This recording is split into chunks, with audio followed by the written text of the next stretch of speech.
Hello everyone, how are you? I hope everyone is having a wonderful day.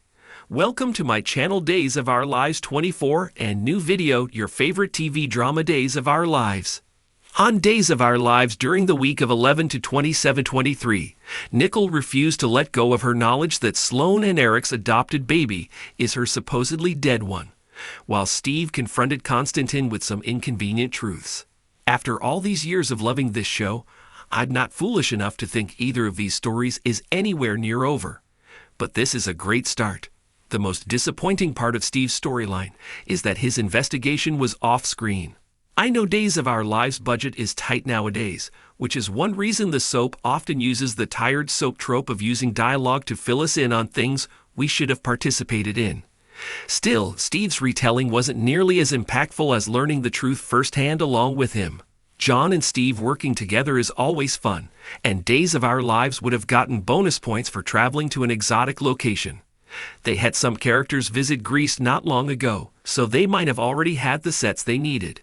And even though viewers know that Konstantin isn't a good guy, the info about his rivalry with Victor is new. So viewers got cheated out of making up their own minds about what the locals had to say since all we got was hearsay. Still, Steve and Kayla's conversation was entertaining. The way they discuss things is one of the reasons I love this couple. Kayla wanted to give Konstantin the benefit of the doubt and rein in her often impulsive husband, while Steve tried to use humor, logic, and his sense of loyalty toward Maggie to get Kayla to see his point of view. There were no winners or losers in this conversation. They both had valid points, and Sarah showed up just in time for them to ask her to spy on Konstantin for them. Not that it worked. Unlike Steve, Sarah didn't see Konstantin's obvious scam for what it was. In her mind, he rescued Victoria from a kidnapper. Even after Steve pointed out the coincidence of this happening 30 seconds after she warned Maggie to be careful of Konstantin, she was far from convinced that anything was shady. But where does this story go from here? Steve confronted Konstantin in front of Maggie, leading to Konstantin telling another big lie that Steve didn't believe. But Maggie kicked Konstantin out anyway, offering to fund his ticket back to Greece so that she could get rid of him and the danger he supposedly brought upon her family. So if Steve's goal was to get rid of Konstantin, mission accomplished. Even though he and John don't know it yet and are continuing to investigate so they can protect Maggie. Maggie seemed more like herself for the first time since this story began when she asked Konstantin to leave. She spoke to Victor like this all the time when he did stupid crap that she didn't want to put up with. She shouldn't need protecting. She's a strong woman who was every bit Victor's equal for over a decade. He often lamented that he couldn't get away with anything around her. I get that Maggie's judgment is clouded with grief, but come on.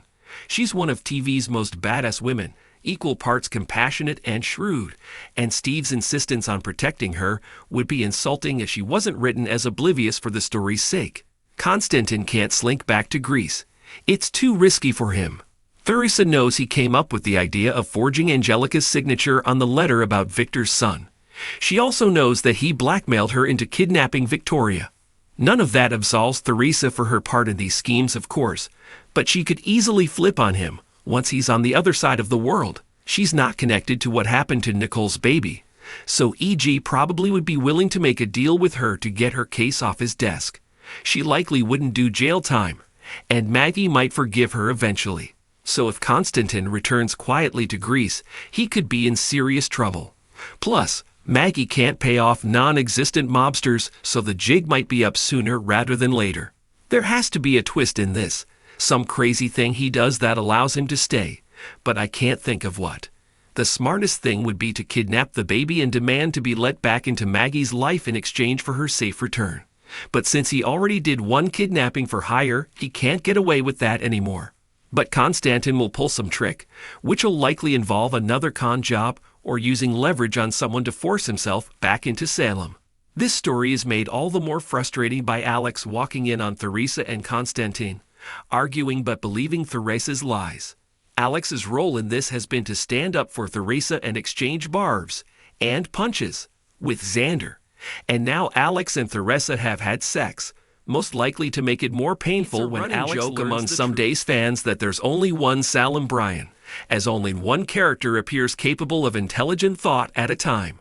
But this week we got two, though Nicole's realization that her son is alive is based more on her mother's intuition than rational thought.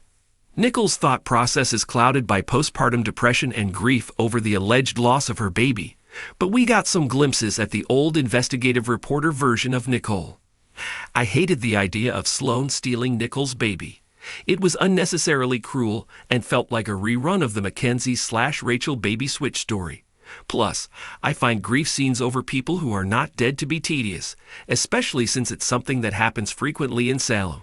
But now that Nicole has realized that Sloane's adopted baby and her late son are the same, I'm glued to the screen whenever this story airs. Ari Zucker and Dan Feuerriegel have been knocking the grief scenes out of the park. Still, Nicole's determination and EJ's attempt to console what he thinks is a delusional wife have taken it to an even higher level. EJ's determination to protect his family and comfort his wife makes it even more painful to realize that these two are probably headed for a split for the sake of drama. I wish that EJ and Nicole could stay together, even after it's out in the open that the baby is Eric's. They seem so much better for one another than Eric and Nicole. EJ doesn't get on a high horse about everything Nicole does, and Nicole talks him down when he wants to go too far, most of the time anyway. Their last attempt at a relationship might have been the marriage from hell, but this one is the opposite, and I want it to continue. Also, this running joke about Eric and Sloane not giving their child a name is ridiculous. At least Nicole won't have to change the child's name once he's back in her care, since he never had one in the first place. Thanks to Holly, Nicole got a DNA test, but we all know that won't be the end of this story. Sloane's already switched 2 previous tests, so what stops her from finding out at the last second and messing with the results yet again?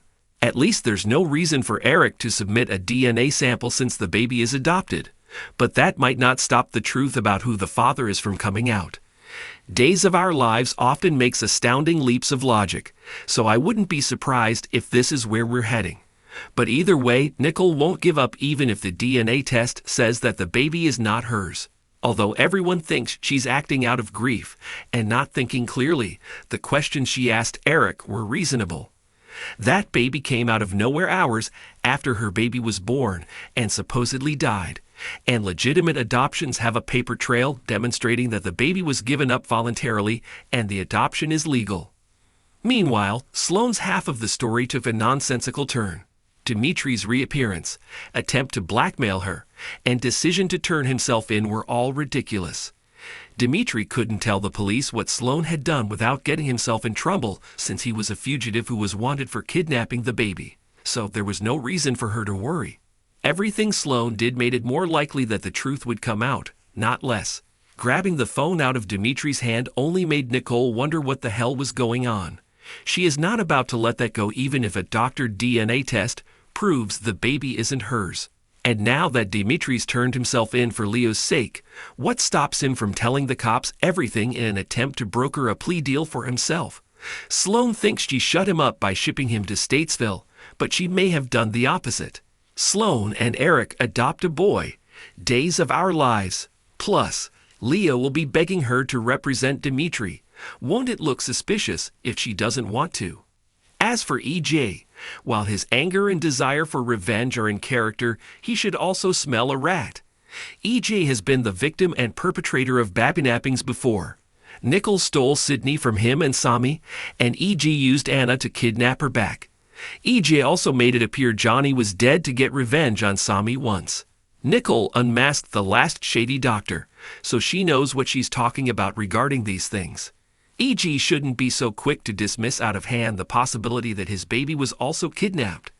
At the very least, he should devote some of his considerable resources to investigating Dr. Pierce to find out why the baby was cremated.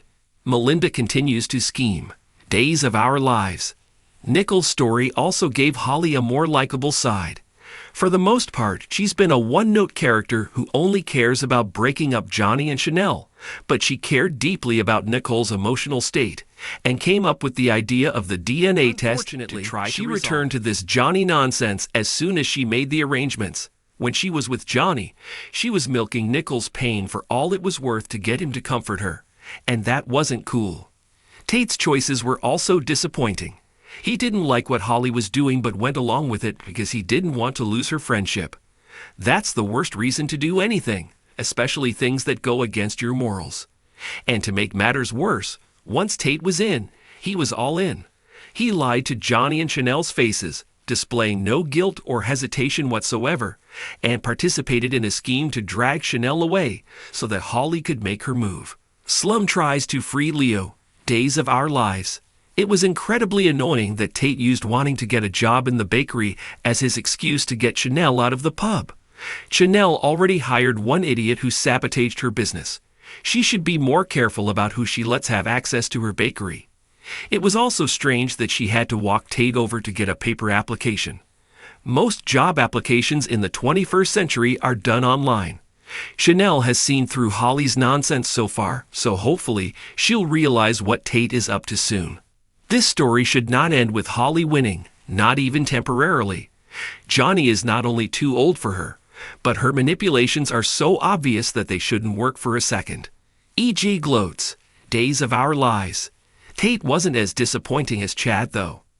This Chad/Stephanie/Everett thing is not a successful love triangle. Week after week, the only thing I feel about it is that all three people involved need to be single until they grow up. Everett is Alex in a different body.